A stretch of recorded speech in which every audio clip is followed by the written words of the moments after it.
एक इंसान को जोर से मारा जाता है, लेकिन उसका रिएक्शन चौंकाने वाला होता है। वो मुस्कुराता है, जैसे उसे उस दर्द में भी कोई अजीब सी तसल्ली मिल रही हो।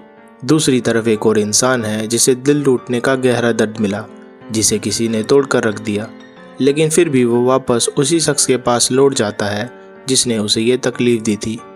ये सब देखकर मन में एक सवाल उठता है, क्या इन लोगों को दर्द से प्यार हो गया है? क्या उन्हें तकलीफ में भी कोई अपनापन या आदत सी लग गई है? और अगर सच में ऐसा है तो ऐसा क्यों होता है? क्यों कुछ लोग उस दर्द को ही अपना हिस्सा बना लेते हैं जिसे बाकी लोग भूलना चाहते हैं? Feel pain, accept pain, and know pain. मैसोकिज्म का मतलब होता है जब कोई इंसान जानबूझकर इमोशनल या फिजिकल पेन फील करता है, और हैरानी की बात यह है कि उसी पेन में उसे किसी तरह का सुख या संतोष मिलता है। ये कॉन्सेप्ट सिर्फ बेडरूम तक सीमित नहीं है, जैसा अक्सर लोग सोचते हैं। असल ज़िंदगी में भी कई लोग ऐसे होते हैं जो दर्द को अपनी पहचान का हिस्सा बना लेते हैं। उनके लिए वो तकलीफ़, वो टूटना एक आदत, एक कंफर्ट जोन बन जाती है। लेकिन ऐसा क्यों होता है? किसी इंसान को बार बार उसी दर्द में लौटने की क्या ज़रूरत पड़ती है? इसके पीछे की साइकोलॉजी क्या कहती है? चलिए इसको थोड़ा गहराई से समझते हैं। अगर किसी इंसान ने अपने बचपन में दर्द और अटेंशन को एक साथ महसूस किया हो, जैसे कि मार खाना, इमोशनल अब्यूज़ सहना या बार बार रिजेक्शन का सामना करना, तो उसका दिमाग एक खतरनाक पैटर्न बना लेता है। उसका सबकॉन्शियस माइंड दर्द और प्यार के बीच का फ़र्क मिटा देता है। मतलब जब भी उसे दर्द मिलता है तो वो उसी में अपनापन, कनेक्शन या लव जैसा कुछ महसूस करने लगता है। बचपन के इन एक्सपीरियंसेस की वजह से उसका दिमाग सीख लेता है कि अटेंशन या अफेक्शन सिर्फ तब मिलता है जब तकलीफ होती है, और यही सोच धीरे धीरे उसकी पहचान बन जाती है।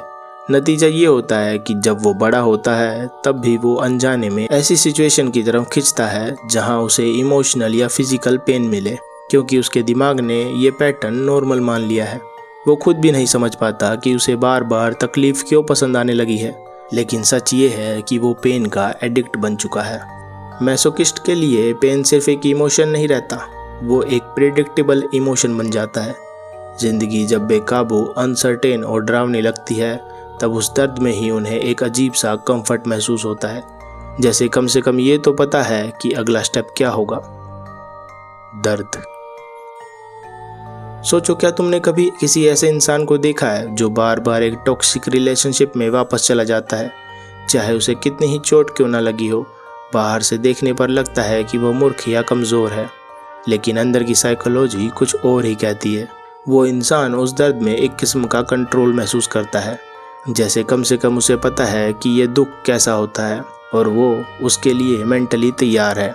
अननोन से डर लगता है, लेकिन दर्द फैमिलियर है, और कभी कभी इंसान अननोन हैप्पीनेस से ज़्यादा फैमिलियर पेन को चुन लेता है, क्योंकि वो ही उसकी दुनिया का हिस्सा बन चुका होता है। पेन और प्लेजर के बीच का रिश्ता सिर्फ इमोशनल नहीं बल्कि बायोलॉजिकल भी होता है। जब हम पेन महसूस करते हैं, चाहे वो फिजिकल हो या इमोशनल, हमारी बॉडी डोपामाइन रिलीज करती है, जो वही केमिकल है जो हमें प्लेजर, रिवॉर्ड और मोटिवेशन का एहसास देता है। ये एक ट्विस्टेड रिवार्ड सिस्टम बन जाता है, जहाँ जख्म भी एक तरह का सुकून बन जाता है।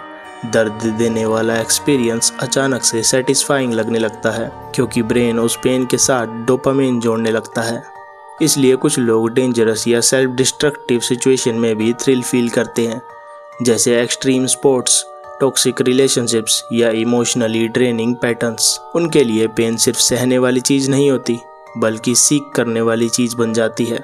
ये बिहेवियर समझना आसान नहीं होता, लेकिन जब हम इसके पीछे के न्यूरोसाइंस और साइकोलॉजी को देखते हैं तो साफ होता है कि दर्द और डोपामाइन का ये खेल कितना गहरा और कॉम्प्लेक्स है।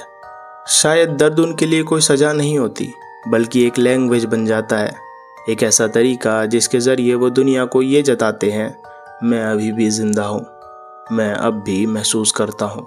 जब कोई इंसान बार बार अंदर से टूटता है और उसे लगता है कि कोई उसकी आवाज़ नहीं सुन रहा, तब वो दर्द को एक एक्सप्रेशन बना लेता है, और कभी कभी ये दुनिया उसकी तकलीफ़ को नज़रअंदाज करती है, तो वही दर्द उसकी सबसे तेज चीख बन जाता है। वो जख्म, वो आंसू, वो टूटते हुए लम्हे सब मिलकर एक ऐसा मैसेज भेजते हैं जो शब्दों से नहीं, सिर्फ एहसास से समझा जा सकता है। ज़िंदगी में सबसे ज़्यादा एडिक्टिव चीज़ ड्रग्स नहीं होती, बल्कि वो इमोशंस होते हैं जो तुम बार बार फील करते हो। तो सोचो, तुम क्या फील करने के एडिक्ट हो? दर्द महसूस करो, दर्द को जानो, दर्द अपना लो।